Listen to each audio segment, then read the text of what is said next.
तो स्वागत करता हूं दोस्तों फिर से एक बार हमारे एक नए वीडियो में। तो दोस्तों क्या आपको पता है कि धनतेरस में हमें कौन कौन सी चीजें खरीदनी चाहिए और कौन कौन सी चीजें नहीं खरीदनी चाहिए। जैसा कि आपको पता ही होगा कि हमारी दीपावली आने ही वाली है और उसके पहले हमारी धनतेरस आता है। अगर हम धनतेरस को नई नई चीजें खरीदते हैं तो माँ लक्ष्मी का वास हमारे घर में होता है। तो क्या दोस्तों आपको पता है कि कौन कौन सी चीजें खरीदने से माँ लक्ष्मी का वास हमारे घर में होता है और कौन कौन चीजें न खरीदने से हमारे घर में सुख शांति बनी रहती है। तो दोस्तों आज के वीडियो में हम यह सब जानेंगे। तो दोस्तों कहानी को ध्यान पूर्वक सुनिएगा और अंत तक बने रहिएगा।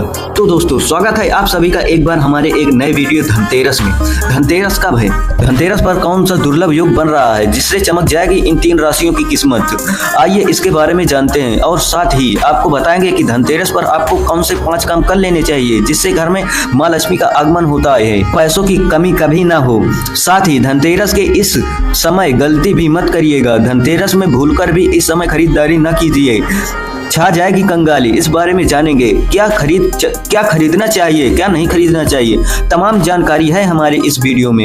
इस धनतेरस का वीडियो आपका जीवन बदल सकता है। इस वीडियो को आप अंत तक देखिएगा, वीडियो खास है। तो चलिए शुरू करते हैं। इस धनतेरस पर 3 राशियों की किस्मत बदलने वाली है, फटाफट बता देते हैं। कर्क राशि के जातकों के लिए धनतेरस पर जो योग बन रहा है वह लाभकारी साबित होगा। इस धनतेरस पर आपका भाग्य का अच्छा उदय होगा जिससे आपको कार्यों में सफलता मिलेगी, आपको धन की उन्नति मिलेगी, यानी आपका धन बढ़ेगा, आपके काम में रोजगार बढ़ेगा, आपका व्यापार में बढ़ोतरी होगी। इसके साथ ही बात करें तुला राशि की तो आपके द्वारा की गई कोई भी योजना सफल होगी। निवेश संबंधी कार्यों में अच्छा धन लाभ अर्जित कर पाएंगे। आपको इस दौरान जमीन जायदाद से जुड़े मामलों में शुभ सूचना मिलने वाली है। कारोबार में कोई अच्छी डील हासिल होने वाली है। आर्थिक स्थिति में भी अच्छी बनेगी। वही यह धनतेरस धनुराशि की किस्मत को बदलने वाला है। धनतेरस में ग्रहों के शुभ संयोग से आपको कोई शुभ सूचना प्राप्त होने वाली है।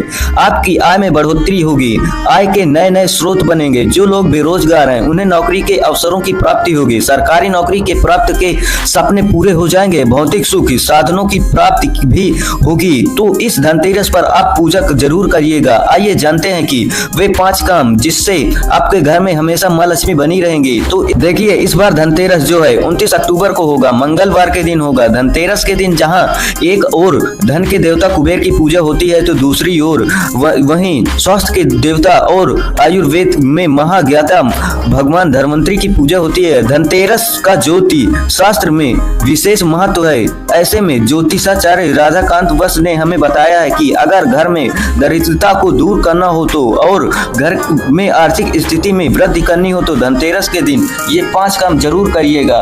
धनतेरस के दिन घर के मुख्य द्वार पर पंचमुखी दिया जरूर जलाइएगा जिसको शुभता का आगमन होता है। महालक्ष्मी घर में प्रवेश करती हैं और घर के आर्थिक स्थिति में सुधार होता है। घर की दरिद्रता दूर हो जाती है, धन लाभ के योग भी बनने लगते हैं। धनतेरस के दिन तुलसी हो या कुबेर के पौधे या मनी प्लांट में दूध अवश्य चढ़ाइएगा।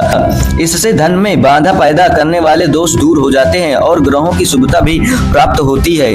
धन संबंधी समस्याओं से छुटकारा मिलता है। धनतेरस के दिन घर में सोना चांदी झाड़ू या बर्तन के अलावा एक और चीज लेकर जरूर आना चाहिए, शंख। धनतेरस के दिन एक घर में दक्षिण मुखी शंख की स्थापना करने से घर में मौजूद नकारात्मक ऊर्जा दूर हो जाती है और सकारात्मक का संचार होता है। दोस्तों धनतेरस के दिन एक तिजोरी में 5 सुपारी और 7 कौड़ी अवश्य रखिए। अगर आपके पास सुपारी या कौड़ी नहीं है तो 3 हल्दी की गांठ रख सकते हैं। ज्योतिष शास्त्र के अनुसार घर की तिजोरी में इनमें से कोई भी एक चीज रखने से पैसे की कमी नहीं होती। धनतेरस के दिन एक लाल कपड़ा लीजिएगा और उसमें 5 मुट्ठी चावल रख लीजिए, फिर उस पोटली को घर की पूर्व दिशा में बांध दीजिए। ऐसा करने से नौकरी व्यापार करियर में लाभ होता है, सफलता प्राप्ति के मार्ग खुल जाते हैं और भाग्य भी साथ मिलता है। लेकिन इसके साथ ही धनतेरस के दिन इस समय गलती से भी आप खरीदारी मत कीजिएगा क्योंकि इससे कंगाली आती है और लोगों को ज्ञान नहीं होता। और धनतेरस के पूरे दिन को शुभ मानकर आपको बता दें धनतेरस के दिन राहु काल भी चल रहा होता है। अगर आप कार बाइक वगैरह खरीद रहे हैं तो राहु काल में तो इसका बुरा असर होगा। आइए फटाफट जान लेते हैं शुभ मुहूर्त के बारे में। हिंदू पांचांग के अनुसार कार्तिक महीने के शुक्ल पक्ष की त्रयोदशी तिथि 29 अक्टूबर को धनतेरस के रूप में मनाई जाने वाली धनतेरस के दिन प्रसोद काल यानी शाम 5:38 से 8:13 तक रहेगा। इस दौरान माँ लक्ष्मी और भगवान धनवंतरी की पूजा होती है, तो ध्यान पूर्वक करिएगा। बताया जा रहा है कि धनतेरस के दिन खरीदारी करने से सबसे शुभ मुहूर्त 29 अक्टूबर को दोपहर 4:02 से शाम 6:01 तक है। तो दोस्तों 4:02 से 6:01 के बीच में अगर आप खरीदारी करते हैं तो शुभ संयोग होगा, 13 गुना वृद्धि होगी। तो आप इसी समय करिएगा। राहु काल में मत खरीदने लगिए। अब आपको बता देते हैं राहु काल कब से कब है। 29 अक्टूबर को दोपहर 2:51 पर शुरू होगा और 4:01 तक रहेगा।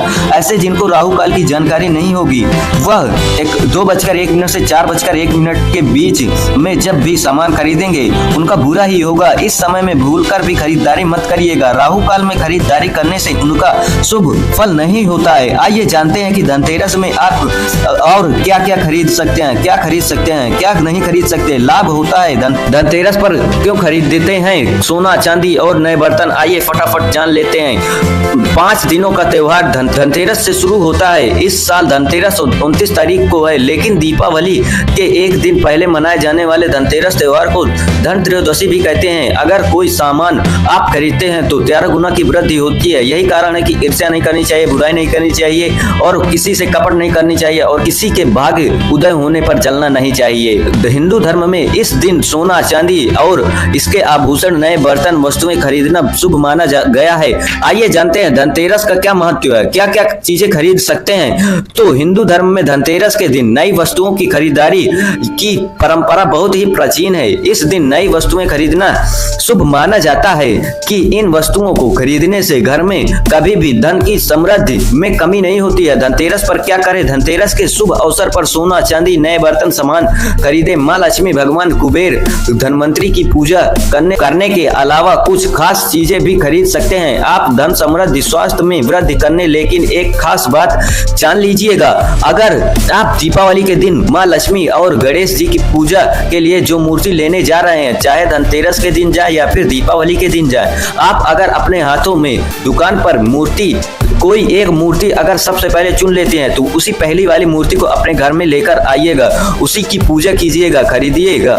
मूर्ति खरीदने के लिए मोल भाव भी नहीं करते। आयुर्वेदिक जड़ी बूटियों को घर पर जरूर लाइएगा। घर की साफ सफाई भी आप इस दिन कर सकते हैं, बड़ी ऊर्जा के साथ करिएगा। बहुत बार देखा गया है कि साफ सफाई के चक्कर में भी परिवार में झगड़े हो जाते हैं, तो इनसे दूर रहिएगा। दीपक जलाकर खिड़की पर दरवाजे पर आप रोशनी करिएगा और गरीबों को दान भी जरूर करिएगा। भोजन हो, कपड़ा हो या भी कुछ भी हो, आप दान जरूर करिएगा। कुबेर यंत्र भी आप उपस्थित कर सकते हैं, बेहद शुभ होता है। वही वस्तु टिप्स जान लीजिए। कुछ उपाय करने से घर में सकारात्मक ऊर्जा का संचारण होता है, जैसे कि घर के मुख्य द्वार पर तेल का दिया दीपक जलाना, घर के उत्तर कोण में धन रखना। लेकिन आप यह काम धनतेरस में मत करिएगा। पुराने सामान न खरीदे। बहुत सारे लोग सेकेंड हैंड सामान खरीद लेते हैं, तो वो सामान आप अपने घर पर मत लाइए। दूसरों की पनौती अपने घर में मत रख लीजिए। काली चीजों को भी न खरीदिए। जो अमावस्या की रात होने के कारण इस दिन काले रंग के सामान नहीं खरीदने चाहिए और हिंदू धर्म में काले रंग को शुभ भी नहीं माना गया। धारदार वस्तुएं भी न खरीदिए। बहुत सारे लोग धनतेरस के दिन बर्तन के साथ साथ चाकू, कैंची, सुई से सब भी खरीद लेते हैं। धारदार वस्तुएं धनतेरस और दीपावली के दिन मत खरीदिएगा। प्लास्टिक के सामान भी ना खरीदिए। इस बात का विशेष ध्यान रखें। घर में झगड़ा करने से बचिएगा। झगड़ा करने से नकारात्मक ऊर्जा हावी हो जाती है और वहीं आपके घर में रहेगी। फिर आपको ना धन मिलेगा, ना सुख मिलेगा, ना समृद्धि मिलेगी, ना ही सम्मान मिलेगा। तो ऐसी चीजों से दूर रहें। जो बताया गया है उस पर अमल करें। ध्यान दें कि धनतेरस बेहद ही खास त्योहार है हिंदू धर्म के लिए। तो ऐसे ही आई होप कि आप आपको ये जानकारी पसंद आई होगी। वीडियो पसंद आया हो तो लाइक करिएगा, सब्सक्राइब करिएगा। और धनतेरस 29 अक्टूबर को है, क्या खरीदे क्या ना खरीदे मैंने आपको सब कुछ बता दिया है। किन राशियों में लाभ होगा यह भी बता दिया है, और साथ ही इस दिन कंगाली से कैसे बचें, कौन सी गलती ना करें यह भी मैंने आपको बता दिया है। लेकिन ओम लक्ष्मीय नमः कमेंट में आप जरूर लिखिएगा, धनवंतरी जी की जय कमेंट में जरूर लिखिएगा। धन्यवाद। तो दोस्तों कैसी लगी आज की हमारी कहानी? यह कहानी नहीं आपको एक सीख देती है कि हमें धनतेरस में क्या चीज खरीदनी है। तो दोस्तों जो चीज हमने बताई है कृपया करके उन्हीं को खरीदिएगा, और जो चीज बताई है उनको मत खरीदिएगा, और जिस समय पर बताया है उस समय पर भी खरीदिएगा। तो दोस्तों अंत तक बने रहने के लिए धन्यवाद। तब तक मिलते हैं अब अगले वीडियो में, तब तक के लिए